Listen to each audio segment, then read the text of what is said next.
Bonjour et bienvenue à notre revue financière quotidienne du lundi. Voici ce qui fait la une sur les marchés aujourd'hui.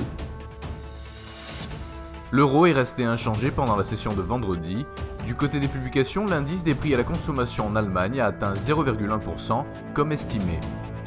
Le yen japonais était en légère hausse vendredi. Les marchés auront l'œil sur l'indice des prix à la consommation et les ventes au détail.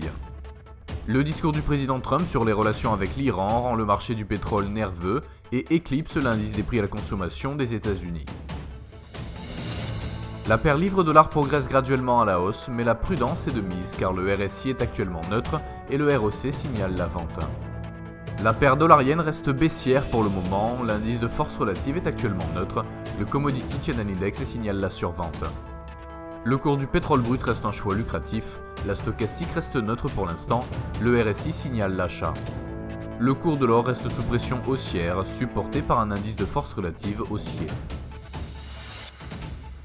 L'indice Empire State manufacturier de New York sera publié à 12h30 GMT, la balance commerciale de la zone euro à 10h GMT, la production industrielle du Japon à 4h30 GMT, l'enquête de la Bank of Canada sur les perspectives commerciales à 14h30 GMT, le taux d'utilisation des capacités au Japon à 4h30 GMT et les investissements étrangers dans les titres canadiens à 12h30 GMT.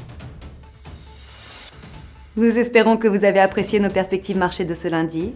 Nous vous souhaitons, de la part de toute l'équipe, une journée productive sur les marchés.